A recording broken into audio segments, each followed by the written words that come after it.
प्रामाणिक समाधान।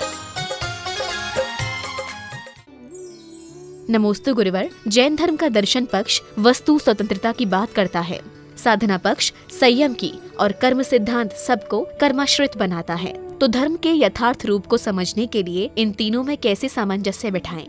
आपने तीन बातें बताई। पहली बात, जैन धर्म में एक तरफ वस्तु की स्वतंत्रता की बात, दूसरी तरफ संयम में निमित्तों से बचने की पराधीनता, और तीसरी बात सब कुछ कर्माश्रित बता देना। थोड़ा इसे गहराई से समझिए। वस्तु की स्वतंत्रता जैन दर्शन का मूल तत्व है, और वस्तु स्वातंत्र में ये बात कही जाती है कि जगतार की हर वस्तु स्वतंत्र है। इसका मतलब ये नहीं कि पर का उससे कोई संबंध नहीं। पर निमित्त होता है, निमित्त नैमित्तिक संबंध को जैन दर्शन मानता है। हाँ, निमित्त होने पर नैमित्तिक हो ये कोई जरूरी नहीं, पर निमित्त से नैमित्तिक होता है, इसे नकारा नहीं जा सकता। आज मैं आपने मुझसे सवाल किया, मैं आपको उत्तर दे रहा हूं। क्यों दे रहा हूं? आपने सवाल क्यों किया? इसलिए कि मैं कुछ समझ लूं। तो क्या मैं आपको समझा सकता हूं? आप समझने में स्वतंत्र हो, मैं समझाने में स्वतंत्र हूं। मैं चाह करके आपको समझा नहीं सकता, और आप चाह करके मुझसे समझ नहीं सकते। ये एक बहुत बड़ा यथार्थ है। मेरे अंदर समझाने की योग्यता होगी तो मैं समझाने का प्रयास भर कर सकता हूं, और आपके अंदर समझने की योग्यता होगी तो आप कुछ समझने में समर्थ हो सकते हैं।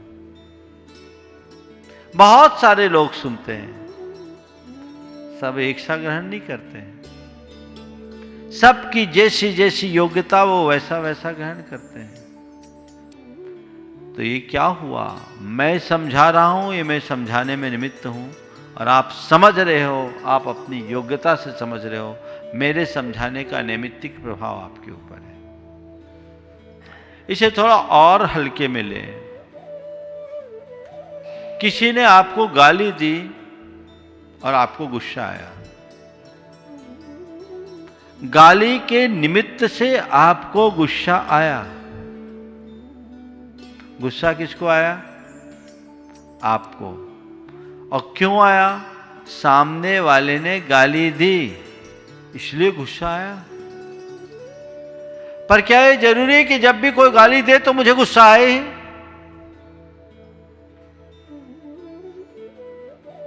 तुम्हारा छोटा बच्चा अगर हो, दूध पीता, तुतलाता, बोलने वाला, और वो तुम्हें कोई गाली बोल दे तो गुस्सा आएगा? हंसोगे, मुस्कुराओगे? क्या हो गया? उसने गाली दी और आपने गुस्सा किया, गाली निमित्त हुई, लेकिन आपने अपने परिणाम बिगाड़े तो गुस्सा आया, और परिणाम संभाले रहे तो गुस्सा नहीं आया। तो निमित्त और नैमित्तिक व्यवस्था को हमें अच्छे से समझना चाहिए। इसमें वस्तु की स्वतंत्रता कहीं बाधित नहीं होती। वस्तु की स्वतंत्रता का मतलब ये नहीं कि दूसरा अनुपस्थित ही है, पर वो निमित्त है। निमित्त माध्यम बन सकता है, सहायक हो सकता है, पर कर्ता नहीं बनता। संयम साधना में जो बंधन की बात है वो बंधन नहीं है, वह भी एक प्रकार की स्वतंत्रता है। संयम का मतलब है अपने लय में लीन होकर जीना। उसका तात्पर्य केवल यही है कि मैं किसी के लिए निमित्त न बनूं, किसी की हिंसा में, किसी की विराधना में निमित्त न बनूं, मैं निमित्त न बनूं। ये व्यवहार का संयम है। और निश्चय संयम तो ये कहलाता अपने में डूब जाऊं, अपने में लीन हो जाऊं, दूसरे की बात ही नहीं है, क्योंकि ना कोई मरने वाला है ना कोई मारने वाला है। अध्यात्म की गहराई में जाते हैं, जब वस्तु की स्वतंत्रता की चरम अवस्था को स्पर्श करते हैं तो वहां समय सार कहता है, जो मन नदि हिंसामी हिंसित जामी परे ही सत्य ही। सो मूढ़ो अन्नानी नानी तत्वोद विपरीतो। ये सोचता है कि मैं किसी का हिंसा करता हूं और मेरी कोई हिंसा करने वाला है, वो मूढ़ और अज्ञानी है। यहाँ हिंसा करने वाला, हिंसा और हिंसा कोई है ही नहीं। मेरी आत्मा को तो कोई मार ही नहीं सकता।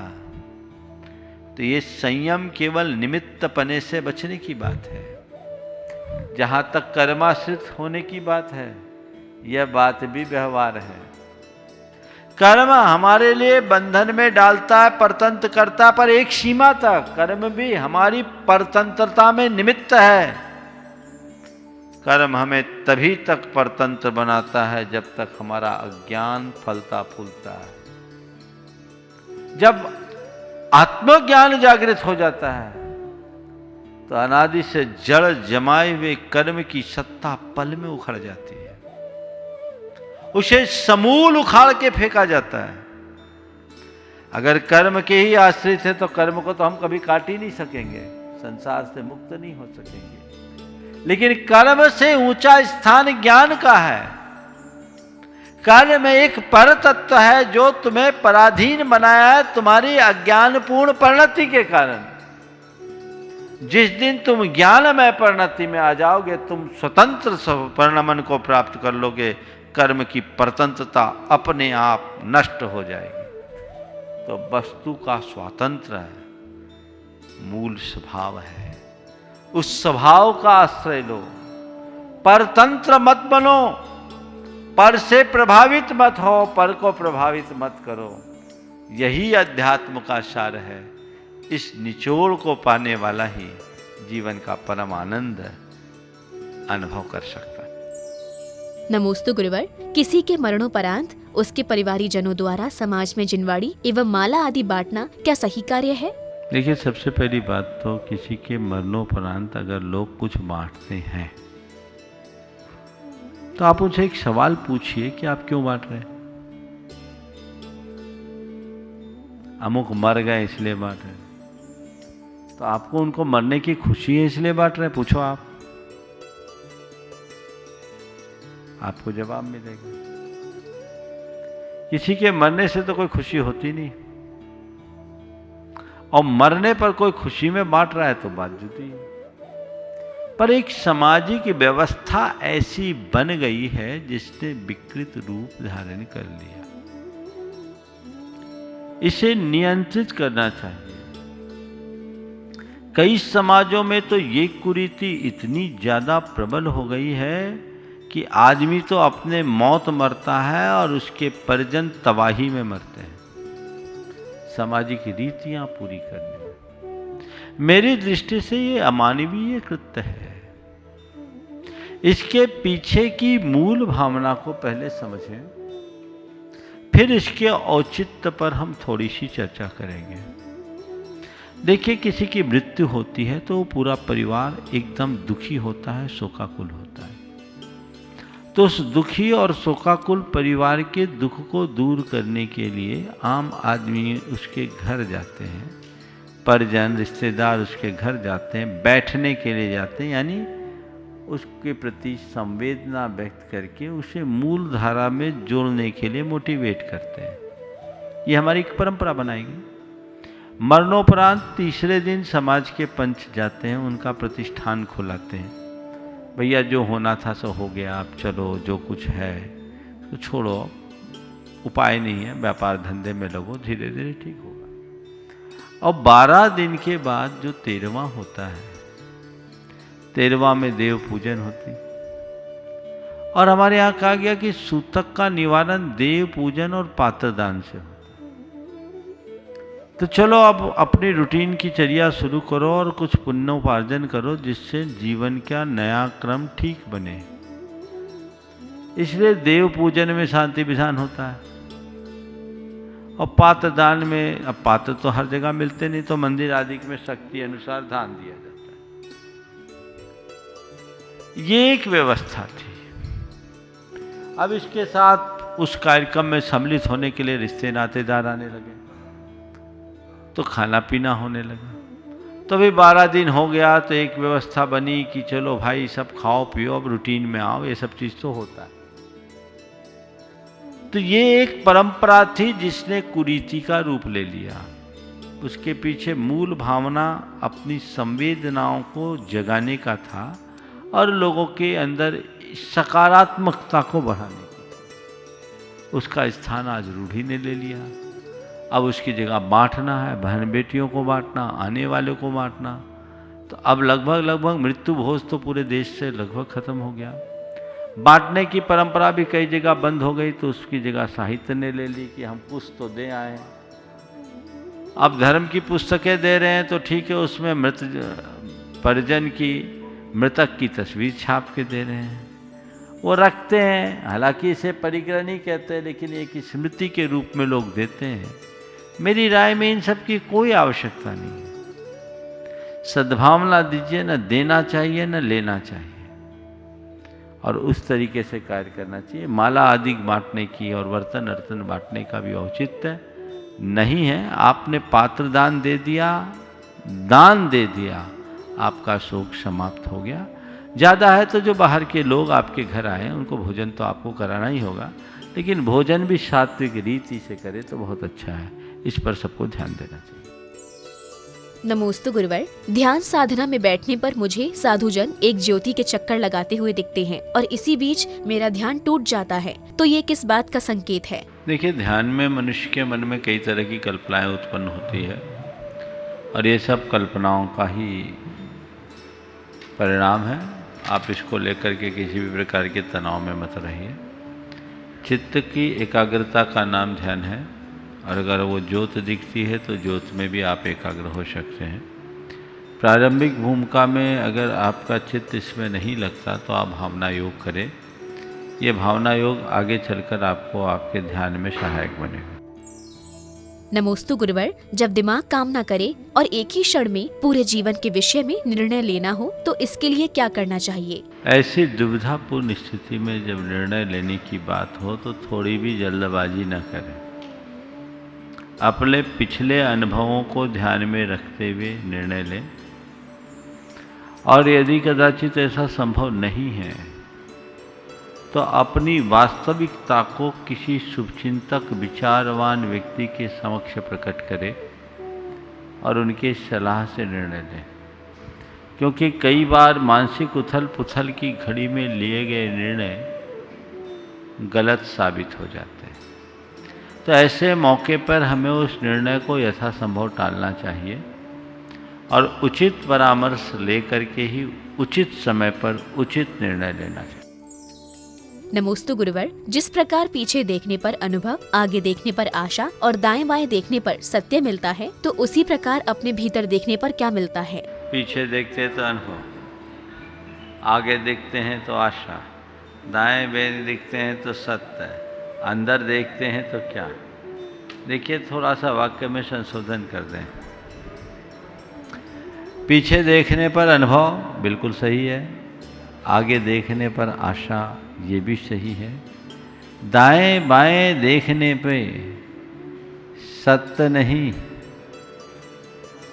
इधर उधर देखने से हमारे मन में संकल्प और विकल्प आते हैं। अंदर देखो तो जीवन का सत्य दिखता है, इसलिए भीतर देखना है जीवन के सत्य को देखने के लिए। दाएं बाएं देखने का तात्पर्य यह है कि अपने लक्ष्य से विमुख होकर इधर उधर देखना, वो विकल्प उत्पन्न करेगा, संकल्प विकल्प को जन्म देगा, वो कतई उचित नहीं है। नमोस्तु गुरुवर। जीव को जिस तरह स्वर्ग में मानसिक दुख होता है, तो उसी तरह भोग भूमि में उसे किस दुख को भोगना पड़ता है? भोग भूमि में भी सुख नहीं है, सुख की बहुलता है, पर अपेक्षाकृत मंद कसाई जीव होते हैं। स्वर्गों जैसी प्रतिस्पर्धा, ईर्ष्या, विद्वेष और एक दूसरे की अधीनता वाली बात तो भोग भूमि में नहीं मिलती, और वहाँ किसी प्रकार की रोगादि के सद्भाव का विधान भी शास्त्रों में नहीं मिलता। इसलिए इस तरह के किसी शारीरिक और मानसिक दुख का उल्लेख तो शास्त्रों में नहीं दिखा।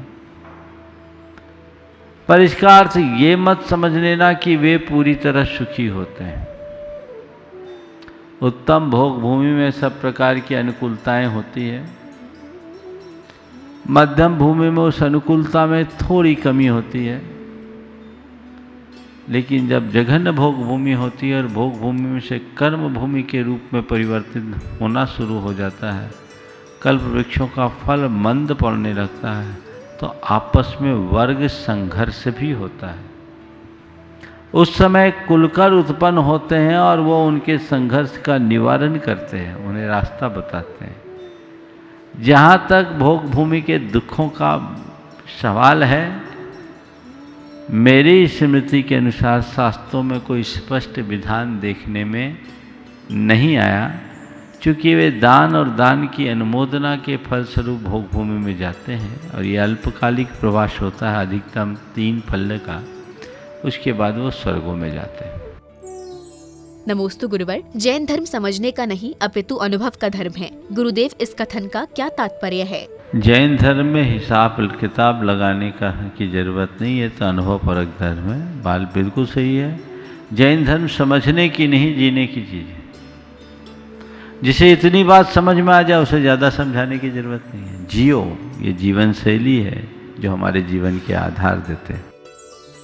नमोस्तु गुरुवर, कहते हैं मरे हुए का सब्र हो जाता है, लेकिन यदि कोई जीवित होते हुए भी हमसे कभी न मिटने वाली दूरियां बना ले, तो ऐसी स्थिति में क्या करना चाहिए?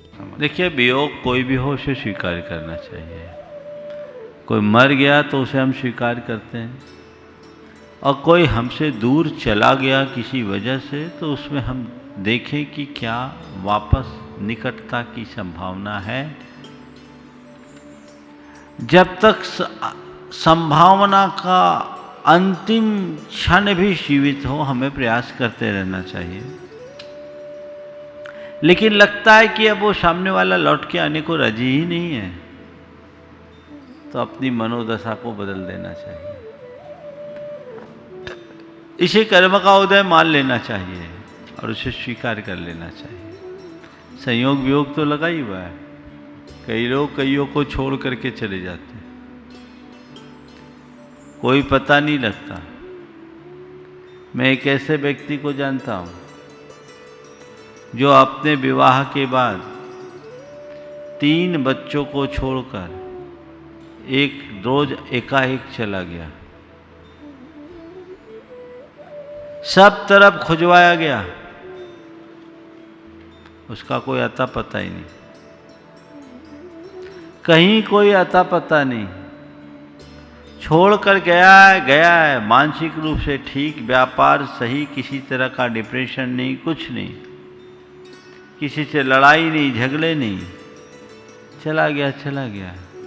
थोड़े दिन लोगों ने खोजा, बाद में उसकी धर्मपत्नी ने केवल ये सोचा कि मेरे और मेरे पति का इतना ही संयोग था, अब वो चले गए तो हम क्या कर सकते हैं। उन्होंने संयम का नियम ले लिया कि अब मेरे पति मिल भी जाएं तो मुझे संयम का पालन करना। 5 वर्षों के अंतराल उन्होंने संयम का नियम लिया और निभा लिया, अपना जीवन आज भी चला रहे। ऐसा नहीं है तो ऐसे चले जाना मन में है। और फिर आजकल तो लोग संबंध तोड़ के जाते हैं, हमें इन्फॉर्मेशन है, सामने वाला कहाँ वो बता के जाता है। तो इन सब चीज़ों को आध्यात्मिक विचारधारा से स्वीकारना चाहिए। वियोग होने पर स्थिरता रखना तो बहुत दूर की बात है, संयोग होने पर भी राग न रखना सबसे बड़ी बात है। सबके बीच रहते हुए भी स्वयं में रमने की कला हमें अपने अंदर विकसित करनी चाहिए, तभी हम जीवन में सुखी रह सकेंगे। प्रमाणिक समाधान।